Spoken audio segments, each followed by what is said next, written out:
Greetings and welcome to TFT Tarot for today.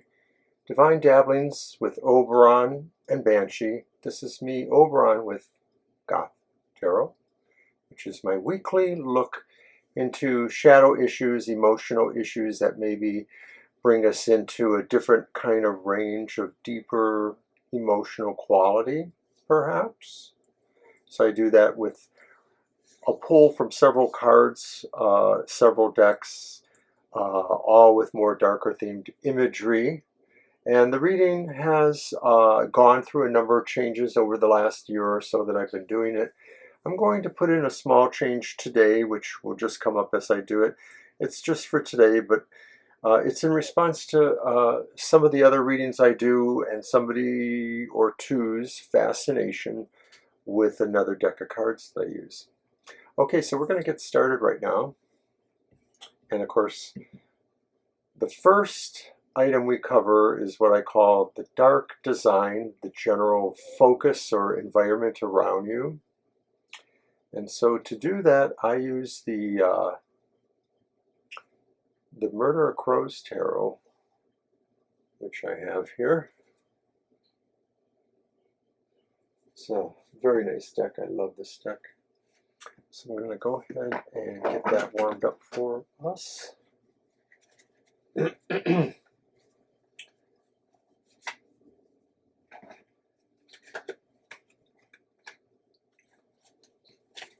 So what is our dark design? What is the dark focus? What are the environmental factors that may be affecting us overall, bringing out our emotional and darker shadow feelings?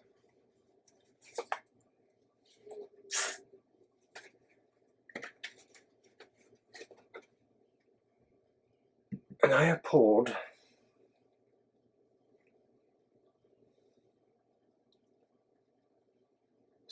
the Seven of Pentacles from the Murder of Crows. And this card would be saying that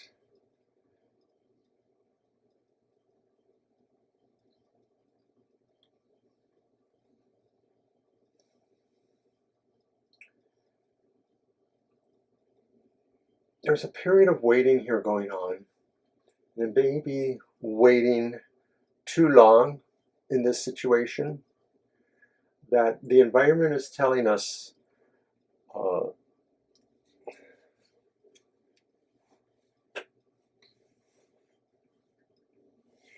we need to move into action.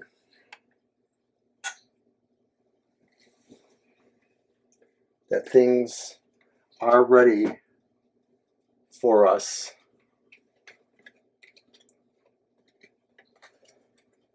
Okay, this week I am not going to pull the dark details, the enhancing cards for the Murder of Crows.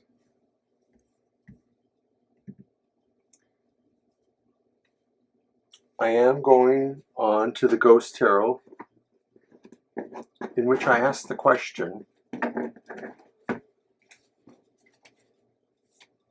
what is it about that first card that is haunting, that will remain with us until the matter is done?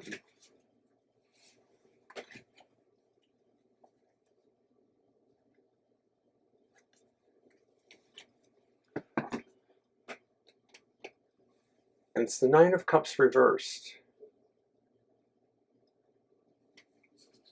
I think what's haunting us here, what remains,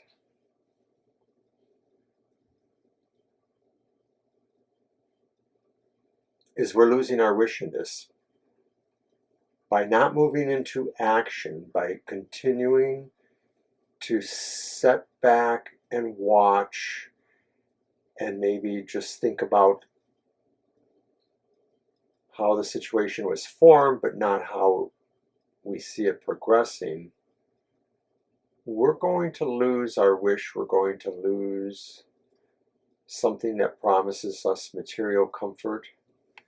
And we're not going to really like that. So I think it's an additional warning to the dark design that we need to bring some action about.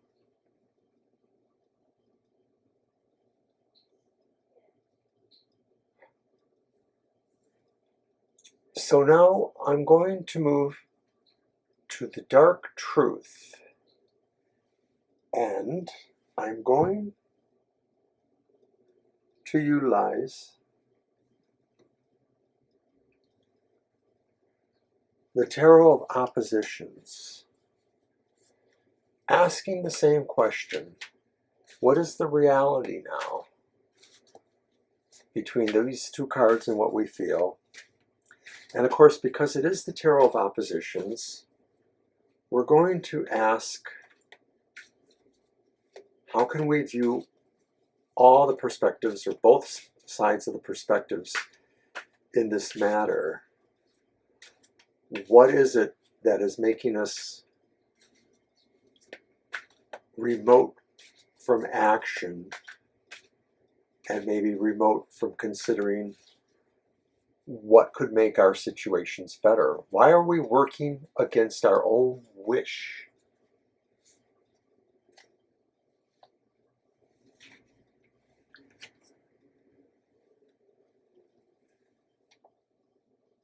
The Star. It's actually reversed. But I like the Tarot of Opposition because it maybe calls us to consider both sides. And I'm going to say, something blunt here, but emo goth people, sometimes we get energy, rewards, whatever you want to call it, all those things, off of both light and dark. Goths are not just focused on the darkness. They actually do feel the light of the star. But they also feel the light of the dark star. They can scry deeper, perhaps, when they're attuned to those energies, rather than just spreading that goodwill around, like here. To be able to bring it deeply into yourself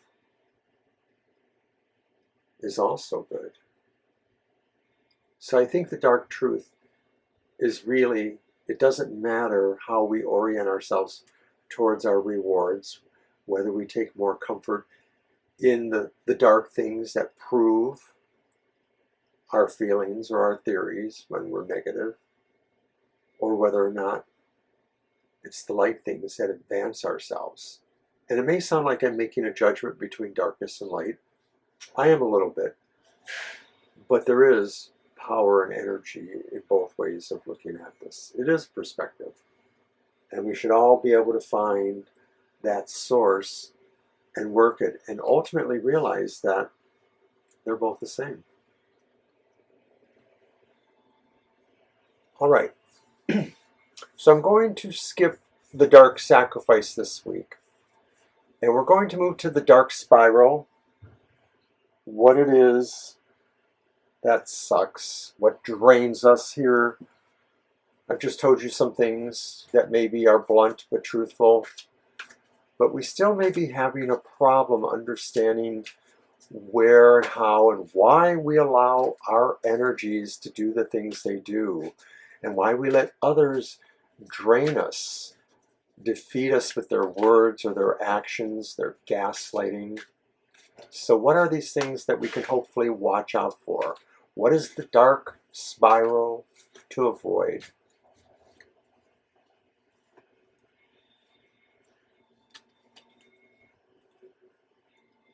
Well, I don't know how this works, really. It's the reverse Two of Cups. I would imagine this is saying that some of us may feel there are things about relationships that drag us down, that we don't always feel we can trust either partners or lovers or other people that we work with, that we're not really feeling trust and harmony with the people that we thought we should be.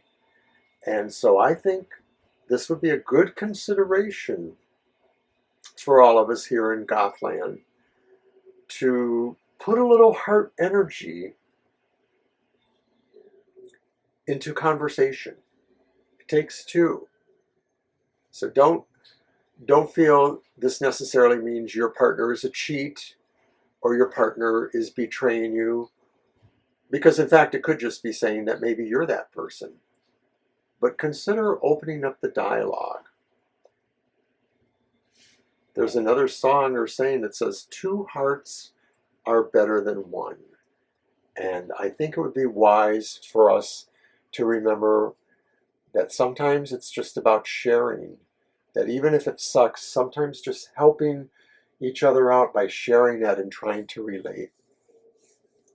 All right, I'm wrapping up now with the Dark Gift from the Crow's Magic Tarot. And by the way, that previous card from the Dark Spiral was from the Vampire Tarot. So the Crow's Magic tells us, what is the dark gift? Or how can our dark gifts, our intuitions and abilities, how can they help us in all this?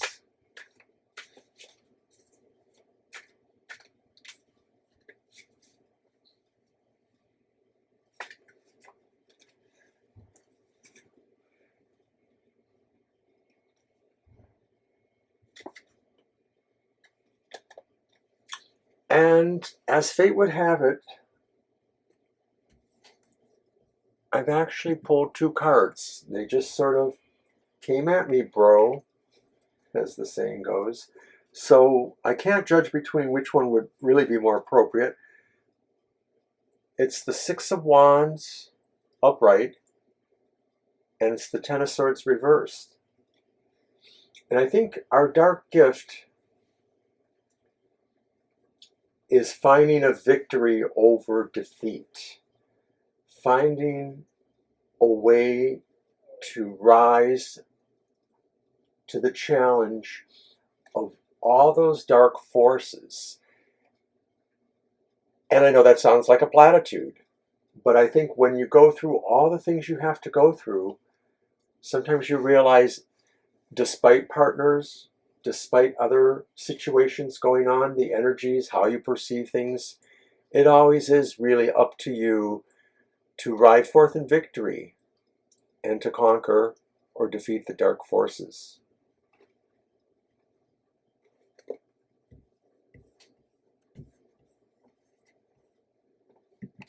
So I'm going to leave it there, everybody, for Goth Tarot, and just say you can be the victor of what is dark in your life. I'm so glad I pulled these 2 cards. It makes perfect sense.